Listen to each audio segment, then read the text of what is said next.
புத்தரோட தலையில் கிரீடம் இருக்கு இல்லையா, அந்த கிரீடத்தை உத்து பார்த்தீங்கன்னா குட்டி குட்டியாக சின்ன சின்னதாக நிறைய இருக்கும். அது என்னென்னவா இருக்கும் அப்படின்றத நீங்கள் யோசிச்சு பார்த்துருக்கீங்களா?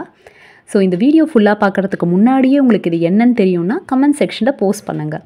இல்லை அப்படின்னா இந்த வீடியோ பார்த்து முடித்த பிறகு உங்களுக்கு என்ன தெரிய வந்தது அப்படின்றதும் இந்த கமெண்ட் செக்ஷனில் போஸ்ட் பண்ணுங்கள். புத்தர் பற்றின ரொம்ப இன்ட்ரெஸ்டிங்கான தகவல்கள் எல்லாமே உங்களுக்கு இந்த வீடியோவில் இருக்க போது வாங்க வீடியோக்குள்ளே போகலாம். ஹாய் ஹலோ வணக்கம், நான் ஹீலா பிரியா விஜய் பேசுகிறேன். பிரியா விஜய் அக்கூ சென்டர்லேருந்து. புத்தர் பெருமான், புத்தர் மகான், எவ்வளவோ பேர்கள் இருக்கு இல்லையா. புத்தர் அப்படின்னும் போது நம்ம எல்லாருக்குமே என்ன ஞாபகம் வரும்? ஒரு அழகான சாந்தமான அமைதியான முகம். புத்தா அப்படின்னு சொல்லும் போதே பாருங்கள், நம்மளுடைய மனசில் ஒரு அமைதி, தெளிவு, இது எல்லாமே பிறக்கும். அவ்வளோ அற்புதமான மாமனிதர், ஞானம் படைத்தவர் இல்லையா. ஸோ புத்தர் பற்றின சில இன்ஃபர்மேஷன்ஸ் எல்லாமே பார்ப்போம். புத்தரோடைய ஆக்சுவல் நேமு என்னன்னா சித்தார்த்த கௌதமா அப்படின்றது தான் பெற்றோர்கள் அவருக்கு வச்ச பெயர். சுமார் 2600 வருஷங்களுக்கு முன்னாடி புத்தர் வாழ்ந்ததாக சொல்லப்படுகிறது. புத்தர் எந்த ஊரில் பிறந்தார்னா நேபாள் எல்லைக்கு உள்ளே இருக்கிற லும்பினின்ற அந்த ஊரில் தான் புத்தர் பிறந்தார்.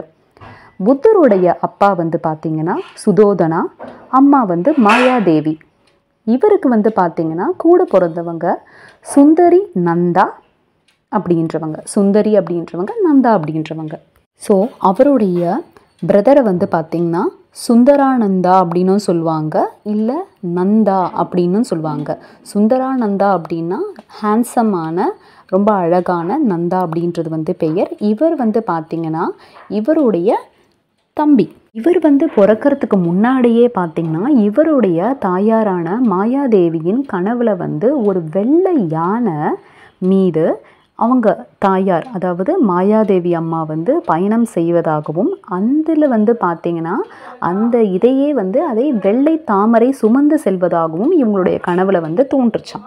அதாவது ஒரு வெள்ளை யானை மீது ஒரு வெள்ளை தாமரை, அதில் மாயாதேவி தாயார் உட்கார்ந்துட்டுருக்கா மாதிரி தோணுச்சான். இது நடந்த கொஞ்ச நாள்லேயே பார்த்திங்க அப்படின்னா அவங்களுக்கு குழந்தை புத்தர் பிறந்தார். புத்தர் பிறந்த 7வது நாளே அவங்களுடைய தாயார் உடல்நிலை சரியில்லாத காரணத்தினால இறந்து போயிட்டார். அப்போ பார்த்திங்கன்னா அவருடைய தாயார் மாயாதேவியோடைய தங்கையும் சிற்றன்னையுமான மகா பிரஜாபதி கௌதமி அப்படின்றவங்க தான் இவரை வளர்த்தாங்க. ஓகே, இவங்க பார்த்திங்கன்னா ரொம்ப நல்லாவே புத்தரை வளர்த்தாரு. புத்தர் சின்ன வயசில் இருக்கும்போது அவருக்கு இந்த ஜோஷியமெல்லாம் பார்ப்பாங்களே, அந்த மாதிரி ஒருத்தர் சொல்லியிருக்காரு, புத்தர் வெளி உலகம் காட்டாமையே வளங்க, என்னைக்கு உங்களுடைய அந்த அதாவது புத்தரோட அப்பா கிட்ட சொல்லியிருக்காரு, சுதாதனா அவங்க கிட்ட சொல்லியிருக்காங்க. இந்த மாதிரி சித்தார்த்த கௌதமா என்னைக்கு ஒரு நோயாளி, ஒரு இறந்தவர், துறவி, முதியோர், வயசானவங்க இவங்களை பார்க்குறாங்களோ அப்போ இந்த வாழ்க்கையிலிருந்து, இந்த நார்மல் வாழ்க்கையிலிருந்து அவர் விடுபட்டு வேறு வாழ்க்கைக்கு போயிடுவார். அதாவது இந்த சொல்லுவோம் இல்லையா, துறவு நோக்கி போயிடுவாங்கன்னு சொல்லியிருக்காங்க. ஸோ அவருக்கு தன்னுடைய மூத்த மகனான சித்தார்த்த கௌதமா, அதாவது புத்தா அவர்கள் அரசாளணும் அப்படின்றது எல்லாருக்குமே இருக்கும் இல்லையா, அந்த மாதிரி தான் அவர் நினச்சிட்டு இருந்ததுனால ஸோ வெளி உலகமே காட்டாமல் அவருக்கு அந்த அரண்மனையிலேயே தான் வச்சுருந்துருக்காங்க புத்தரை. புத்தர் 16 வயது ஆகும்போது யசோதரா அப்படின்றவங்களை திருமணம் செஞ்சு வச்சாங்க புத்தருடைய தகப்பனார். ஸோ அதுக்கப்புறம் பார்த்திங்க அப்படின்னா புத்தருக்கு கல்யாணமாகி ராகுலா அப்படின்ற ஒரு மகனும் இருந்தாங்க. புத்தர் இந்த மாதிரி தான் அவருடைய காலம் நல்ல ஒரு சந்தோஷமாக வாழ்ந்துட்டு இருந்தார் அவர். அப்போ பார்த்திங்கன்னா அவருடைய 29வது வயதில் அந்த ஜோஷியர் சொன்ன மாதிரியே ஏதோ ஒரு சந்தர்ப்பத்தில் ஒரு வயதான தள்ளாடும் கிழவரை பார்த்தாரு, ஒரு நோயாளியை பார்த்தாரு, அழுகி கொண்டிருந்த ஒரு பிணத்தை பார்த்தாரு, 4வதாக ஒரு முனிவர் துறவின்னு சொல்லுவோம் இல்லையா, அவர் பார்த்தாரு. இவங்களெல்லாம் பார்க்கும்போது அவருக்கு ரொம்ப மனசளவில் பாதிப்பு ஆயிடுச்சு. என்னதான் நடக்குது அப்படின்றது ரொம்ப அவருக்கு மனசில் கொடாஞ்சிட்டே இருந்திருக்கு. வாழ்வின் ரகசியத்தை என்னதான் அப்படின்றத தெரிஞ்சுக்கணும் அப்படின்னு சொல்லிட்டு கானகம் நோக்கி, அதாவது காடு நோக்கி துறவரம் போகணும் அப்படின்னு நினச்சி பயணிச்சிருக்காரு. பட் என்ன பண்ணியிருக்காரு, யாருக்கும் சொல்லாமல் கொள்ளாமல் அவர் கிளம்பிட்டார். யாருக்குமே தெரியாது. அவர் பார்த்திங்க அப்படின்னா துறவரம் போகலை. துறவரம் போகணும்னு நினச்சாரே தவிர துறவரமாக அது ஏன்னா நிறைய வந்து அதில் வந்து நிறைய ஃபார்மாலிட்டி இப்படி பண்ணணும் அப்படி பண்ணணும் அப்படின்றது நிறைய இருக்கும்போது அது கடுமையாக வந்து இருந்திருக்கு அந்த இது. அப்போ யோசிச்சிருக்காரு, ஒரு மனுஷன் ஒரு இதுவாக இருக்கணும் கண்டுபிடிக்கணும்னா இந்த மாதிரி வந்து இது பண்ணி தான் கஷ்டப்பட்டு தான் அப்படி ஆகணுன்றது இல்லை இல்லையா, என்ன நம்மளுக்கு தேவை, அது நம்ம எப்படி வந்து அடையணும் அப்படின்றது தான் ஒரு மனசில் வந்து இதாக இருக்குது. ஸோ துறவரம் பூணாமல் மாறாக வாழ்க்கையின் ரகசியத்தை ஏன் இதெல்லாம் நடக்குது அதுதான் அவரோட நோக்கம். துறவியாக போயிடணுன்றது இல்லை, ஏன் எதற்காக இதெல்லாம் நடக்கிறது, இதற்கான காரணம் என்ன அப்படின்றது தெரிஞ்சுக்கணுன்றது தான் அவரோட நோக்கம். இந்த மாதிரி அவர் இருக்கும்போது அவருக்கு 4 சீடர்கள் ஃபஸ்ட்டு இது வந்து சேர்ந்தாங்க.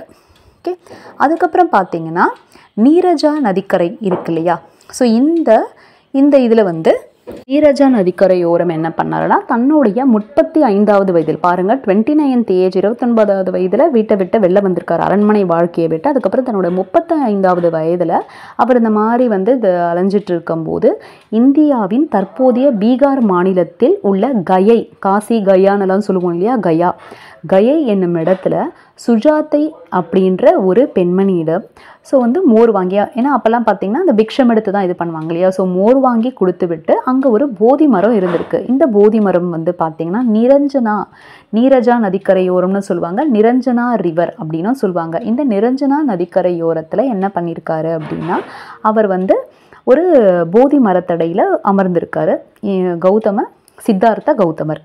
அப்போ வந்து ஞான நிலை அடையும் வரை அந்த இடத்த விட்டு எழுந்திருக்காம நிகழ்வுகளை கவனிப்பது என தீர்மானித்தார். அதாவது நம்மளை அந்த என்னதான் அப்படின்றது தெரிஞ்சுக்கணுன்ற வரைக்கும் வேறு என்ன நடந்தாலும் இந்த இடத்த விட்டு நம்ம நீங்க போகிறதில்ல அப்படின்னு நினச்சிட்டு ஜஸ்ட்டு அப்படியே அந்த கவனத்திலேயே வந்து இருந்திருக்காரு, என்ன நடக்குது அப்படின்றது. ஒரு வாரம் தனது மிக நுண்ணிய கவனப்பின் பலனாக, அதாவது தன்னை சுற்றி நடக்கிறது அந்த மெய் ஞானத்தினால என்ன நடக்குது தன்னோட மூச்சை கவனிக்கிறது, தன்னையை சுற்றி என்ன நடக்குதுன்றதை உணர்றது, தன்னுள்ள என்ன மெயினாக நடக்குதுன்றதை உணர்றது.